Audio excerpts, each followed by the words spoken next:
Momentum, the campaign group set up to support Jeremy Corbyn. Owen here is a high-profile supporter and is involved in some of Momentum's campaigning. Yesterday, we reported on Momentum's new political objectives document, which is asking prospective parliamentary candidates to sign. It got a few in the party a bit irked. One Labour MP tweeted that Momentum was like a Stalinist cult. So is that true? Or is the criticism overblown? We can hear Owen laughing there. Today's Times reports that some Labour councillors around the country are being deselected or pressured to stand down in favour of candidates more sympathetic to Momentum's aims. The infighting is particularly intense in Haringey in North London. One of the councillors there, Tim Gallagher, says there is an aggressive purge happening in the local party. He added that the atmosphere is inflamed with division, distrust and what at times feels like hatred. Meanwhile, the founder and chair of Momentum, John Landsman, is running for a place on the ruling body of the Labour Party, the National Executive Committee. At Labour's recent conference, Momentum successfully pushed for a change to Labour's leadership election rules, which means that in future, candidates running to lead the party will only need the support of 10% rather than 15% of Labour MPs. But John Landsman said that the changes to the rules don't go far enough. He also wants to see further changes in the Labour Party, in particular giving members more influence over policy making. Momentum says it has 31,000 paying members and a further 200,000 supporters. Many think that the organisation played a key role in helping Jeremy Corbyn and Labour to gain seats at the election back in June. With us now is Richard Angell, director of the centre-left pressure group Progress. Welcome to the Daily Politics. Owen Jones, are you concerned by reports of an aggressive purge, particularly in Haringey in London, which I just outlined, where councillors who don't support Momentum are being deselected or encouraged to stand down? Utterly ludicrous. Look, firstly, Momentum, can I just say, played a historic role in that election, and I hope Richard would agree on that. We're going to come to that in a moment, okay, but let's just deal with the Haringey, because this is someone's own testimony saying that there was an aggressive purge. This is not a purge, it's about democracy. It's about members being able to decide which candidates Labour puts forward to represent the party as councillors. Now, you've seen a handful of examples in Haringey, and I should just point out about Haringey what a thriving democratic party it is. In Hornsey and Wood Green, which is half of Haringey, do you know how many people are members of the Labour Party, of the electorate? No. 1 in 14 voters are members of the Labour Party. It's a thriving democratic party. The problem in Haringey is the Labour Council is proposing a mass sell-off of council housing and of public land that is opposed by both the MPs there, including David Lammy, who is no Corbynite. I don't think anyone could claim he was. It's opposed by both the constituency Labour parties. Some of those councillors who support those proposals, then when they come up for selection, which is the normal democratic procedure, there has been a handful of them where members themselves democratically have decided that they would like to replace them with somebody else. All right, well, they might be disappointed about losing elections. People always are. But that is democracy. Right. Is this democracy in action or a purge?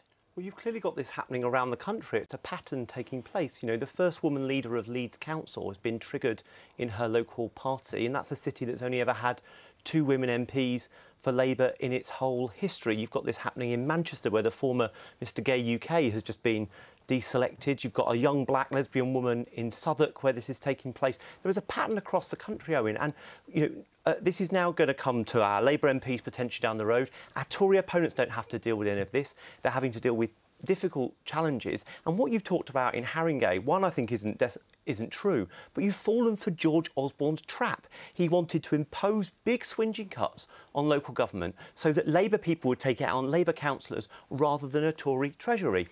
And that is what Momentum, not its membership, who did work incredibly hard in the election, you and your unseat campaigns, those members are working really hard.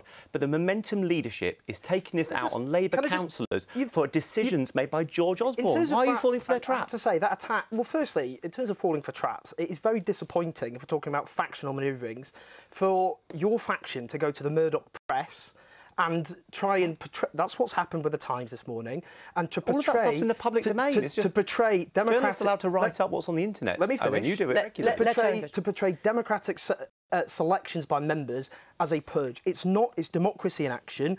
Your own honorary president, Stephen Twigg, who I happen to like very much, by the way, he himself won his seat by deselecting. He had no role in the deselection. He deselected Bob Waring, a left-wing MP. He had no role in that. Yes, he did. Your faction, that's what they did. That's not true. Steve, let me just finish. Let me finish, Richard. In terms of Momentum's record and diversity, it's excellent. At the moment, they have 3 candidates standing for the NEC, 2 women from minority backgrounds, and a Jewish man. But why are they deselecting people that are already in position? It's not so much about the diversity issue, it's about trying to get rid of people who are representing Labour already in these. Members, grassroots members of the Labour Party, in a handful of instances, actually, it's not even that widespread, but let me finish. They've made themselves a democratic choice. Look, if you get selected as a candidate for the Labour Party in any position, that is a huge honour. But that doesn't mean you have it for life. Whatever you do, members have the right to judge you on your record and on your values. If they themselves democratically decide that they would prefer somebody else in their place, that is their role. And for you to portray that as an undemocratic manoeuvring, when Labour now, I have to say, before 2015, in many places, local Labour parties were husks with very little activity, with councillors selected with very few members. Labour now is one of the biggest parties in the Western world. It is a thriving democratic party. All right. And that will mean that some candidates will be replaced. And we'll come on to how they've managed to swell the numbers for the Labour Party. But let's go back to Haringey, because your point saying you accused Owen Jones of falling for George Osborne's traps. But do you accept that in the instance of Haringey, where Owen Jones says it was a matter of democracy, of local members, there was a great strength of feeling against what the council was proposing? Of course there was, and people are entitled to have a great strength of feeling, but it has been misconstrued. But secondly, this is exactly what George Osborne wanted when he put big cuts on local councils, because this isn't just happening in Haringey. Just quickly. It isn't just Haringey. Hang on, let him finish, and then you can come back to you. But it isn't just happening in Haringey. This is what the Tories wanted. Right, but in Haringey, what is wrong with local members and local people saying we don't agree with our representatives backing council proposals to make swinging cuts? Whoever you want to blame, that is democracy. Other than, Joe, they have no choice.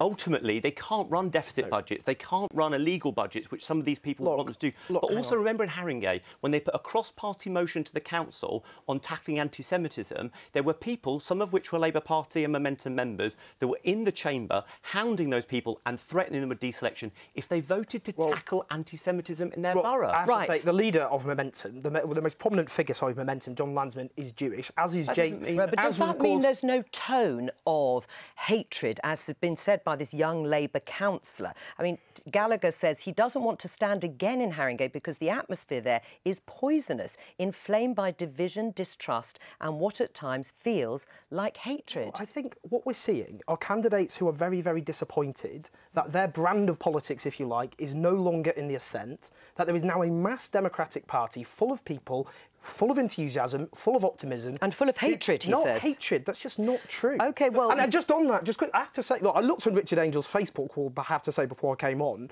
where you criticised me, you didn't attack me, but your fellow travellers were leaving personal abuse. I'm not now going to... I shouldn't do that. I'm not absolutely clearly. I'm not going to make a political point and somehow say this is, represents your faction's politics. The vast majority... The vast majority of people, of members, as I think you would accept, who have joined the Labour Party, are decent, honest, I already said that. optimistic people I met from Absolutely. Well, let him answer. Hang on. Let him answer that. You've set out your thought. People I campaigned with in Momentum all around the country. I went to 30 seats in that snap election, and they were brilliant people. I really enjoyed getting on with them. We talked. We disagreed about things, but there is something happening in the leadership here that is actively supporting this to happening. You've now got this loyalty test that you've got to sign up, not just to the 2017 manifesto, but any revisions as Momentum decide them in the years to come. And Momentum doesn't practice what it preaches. It doesn't have internal democracy properly. They've just decided who the Momentum candidate in Corby is by having no ballot of Momentum members, by just a small group of them picking. That happened in Stevenage, happened in Harlow. I would say on the loyalty test, let's do the loyalty test. I mean, we had a discussion. Yeah, you can before the end. But bearing in mind, Richard brought up this loyalty test. We talked about it yesterday. Do you think you would have passed it at all stages in recent history? I mean, back in spring of this year, after Labour lost the Copeland by-election, you called for Jeremy Corbyn to resign. So you would not have met that contract that was set out by Momentum that says you must support all the objectives of Jeremy for leader. Let's just discredit your entire point. Yes, after voting for Jeremy Corbyn in both leadership elections, I was very publicly disillusioned after that by-election result. So if Momentum are a totalitarian cult, why am I working so closely with them across the country in campaigns? The fact is... Because you're more powerful than they are, Owen. You've got more followers than they are. That's not true. Momentum is a very, very broad church of members who are united by wanting to have a radical socialist government to build a socialist society in Britain. And the truth, just on the loyalty test, can we just knock this out the park? It's not. Momentum, like Progress, are supporting candidates in internal elections. Progress, I have to say, are far less democratic internally than Momentum are. Yes, they are. Don't say things that aren't true, Owen. Again, what Progress does, which I'm very proud of. Why are they undemocratic? Why are they undemocratic? And then I'll get him to answer it. Why is Progress undemocratic? Progress is a tiny group in comparison to Momentum. Yeah, but why is it undemocratic? Because Momentum have thriving democratic local groups across the country, which democratically select their own boards. But they're not doing that. Yes, they are. But Richard, why are you so much smaller then in terms of numbers? Do you answer the loyalty test, by the way? Yeah, but compared to Momentum, I mean, in a way, you have to accept that they have been hugely successful in terms of getting new members, in terms of injecting enthusiasm, and your branch of the party are running scared.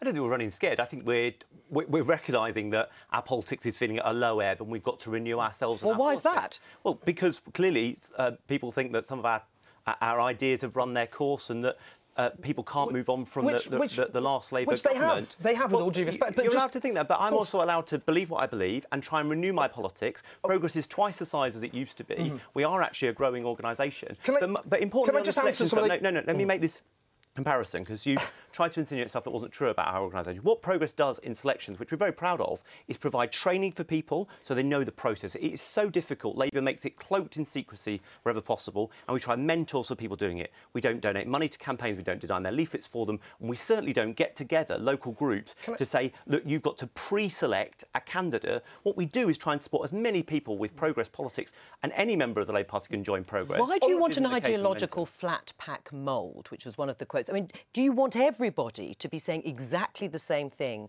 on exactly the same issues so that there is no deviation? Is that the point now of Momentum? Is it discipline to get your man into number 10? I have to say, during the general election, I campaigned across the country with Momentum, including for MPs who, frankly, have completely different politics from myself and from Momentum. And Richard knows should they be deselected? No, I'm not calling... No, Momentum aren't calling for their deselections. That's just not the case. In terms of this so-called loyalty test, just to correct the record there, Momentum are supporting certain candidates, and as trade unions and other organisations do in those circumstances, they're asking those candidates who want to be backed by Momentum to sign up to their values. There's nothing wrong with that. And just quickly on that... The former head of compliance for Labour said that might not be consistent with the rules. I remember being active in the Labour Party when Tony Blair was leader.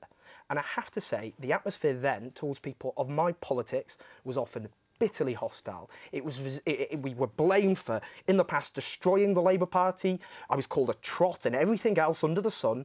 And the reality is now the Labour Party is far more open and far more democratic than it's been for at least a generation. That is a welcome thing, but it will mean elements of the old order who believe in what many people now believe is a failed orthodoxy.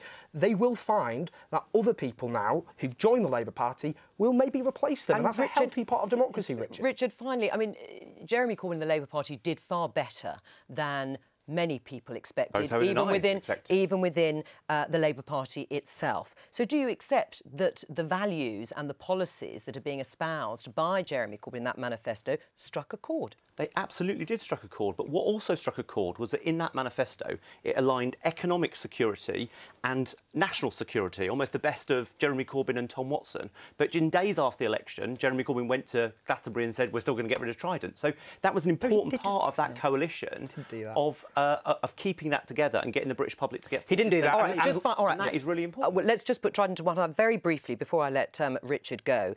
In the end, Labour was still 2 points behind the Conservatives. They did do much better. 20 years ago, Tony Blair came in 12 points ahead of the Conservatives. In order to win, do you not have to be in that position of Tony Blair and a more centrist Labour Party to win an election, not just do better? Absolutely right. And in fact, those who support Blair's politics on the continent are doing far, far worse than Labour sister parties. And I should just say, just quickly, Labour got 40%. The New Labour, of course, at their peak got 44%. But the Conservatives, of course, did well in terms of vote share. Just quickly, Labour started on 24%, within 6 weeks ended up with 40%. If Labour go into the next election with 42%, what many Tory MPs fear, not least because of Momentum's campaigning, because they had a critical role in depriving the Tories of their majority, that the only way is up. And that is why, because of Momentum, Labour did far better than any of us expected. And the only way at this point, I'm afraid, is we have to end it. We've run out of time. But Richard, thank you.